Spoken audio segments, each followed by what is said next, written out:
আপনার যদি ভিডিওটা ভালো লাগে তাহলে চ্যানেলটাকে সাবস্ক্রাইব করে এই ভিডিওটাকে লাইক করে দিবেন আর আপনার পছন্দের সিরিয়াল কোনটি সেটা কমেন্টে বলবেন। মরণ জ্বরের মাঝেও লাজুর একটাই চিন্তা, পরীক্ষা।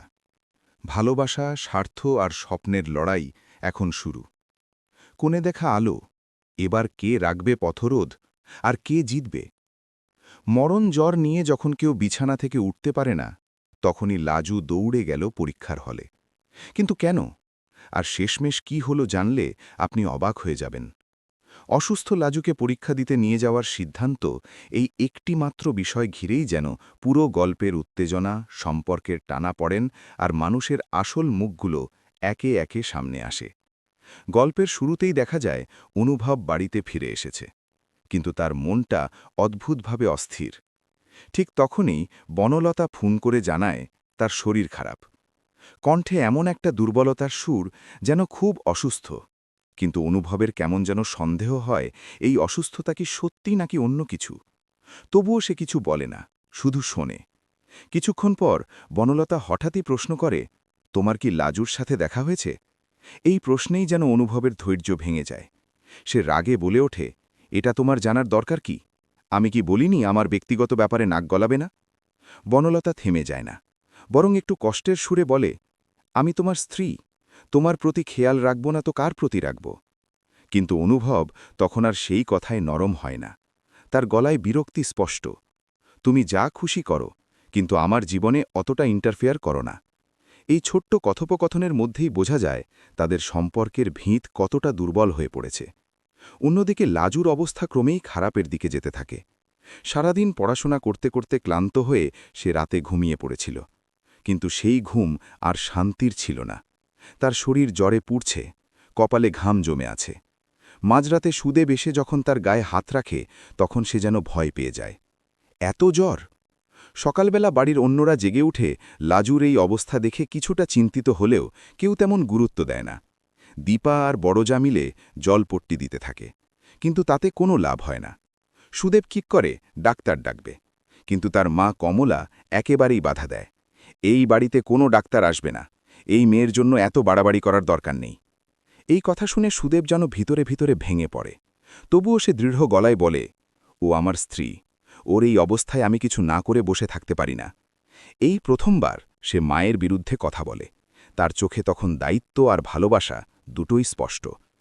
এরই মধ্যে বনলতা আবার ফোন করে সুদেবকে। তার গলায় এবার কোনো মায়া নেই, বরং কেমন যেন কড়া সুর। শোনো, তোমার বউকে আর আমাদের বাড়িতে পাঠাবে না, আর যত তাড়াতাড়ি পারো আলাদা থাকার ব্যবস্থা করো। সুদেব তখনও চিন্তায় ডুবে। কোথা থেকে টাকা জোগাড় করবে, কিভাবে লাজুর চিকিৎসা করবে, সবকিছু মিলিয়ে সে দিশেহারা। কিন্তু গল্পে মোড় আসে যখন সুদেবের দাদা একটা হিসাদি কথা বলে। সে বোঝায়, লাজু যদি ডাক্তার হয়ে যায় তাহলে ভবিষ্যতে সে অনেক টাকা রোজগার করবে, তখন পরিবারের সবারই লাভ হবে। এই কথাতেই যেন সবার চোখ খুলে যায়। ভালোবাসা বা দায়িত্ব নয়, হিসাবেই তারা লাজুকে দেখতে শুরু করে। কমলা যে এতক্ষণ ডাক্তার আনতে দিচ্ছিল না, সেও রাজি হয়ে যায়। অবশেষে ডাক্তার ডাকা হয়। ডাক্তার এসে লাজুর অবস্থা দেখে একটু চিন্তিত হয়ে পড়েন। লাজু কষ্ট করে বলে, আমাকে সুস্থ করে দিন, আমার পরীক্ষা আছে। ডাক্তার অবাক হয়ে জানতে চান সে কি পরীক্ষা দেবে। তখন জানা যায় লাজু কলকাতার মেডিকেল কলেজে পড়ে, আর সে একজন মেধাবী ছাত্রী। এই কথা শুনে ডাক্তারও তাকে গুরুত্ব দেন। তিনি বুঝতে পারেন এই মেয়েটার ভবিষ্যৎ আছে। অন্যদিকে অনুভব তখন লাজুর কোনো খোঁজ না পেয়ে অস্থির হয়ে ওঠে। সে সরাসরি কলেজে চলে যায়। সেখানে গিয়ে জানতে পারে লাজু আজ পরীক্ষায় আসেনি, এমনকি আগের বিশেষ ক্লাসগুলোতেও অনুপস্থিত ছিল। এই খবর শুনে অনুভবের মাথায় যেন বাজ পড়ে। সে ভাবে, লাজুর মতো একটা মেয়ে যে পড়াশোনার জন্য সবকিছু ত্যাগ করতে পারে, সে হঠাৎ করে অনুপস্থিত কেন? তার সন্দেহ সরাসরি সুদেবের দিকে যায়। সে মনে মনে প্রতিজ্ঞা করে, যদি কেউ ইচ্ছা করে লাজুর ভবিষ্যৎ নষ্ট করতে চায় তাহলে সে সেটা হতে দেবে না।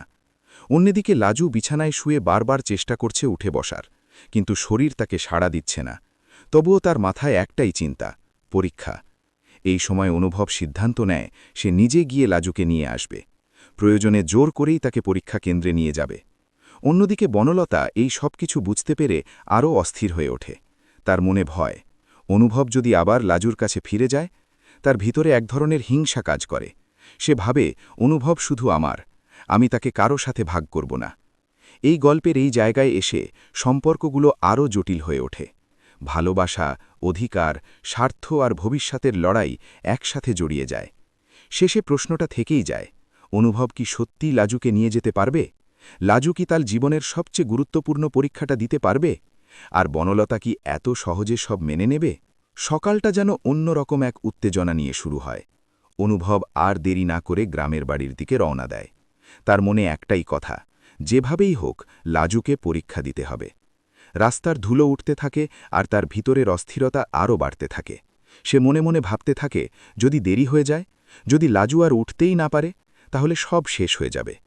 ওদিকে লাজু আধো জাগা আধো ঘুমের মধ্যে বারবার একই কথা বলছে, আমাকে যেতে হবে, আমার পরীক্ষা আছে, আমার একটা বছর নষ্ট হয়ে যাবে।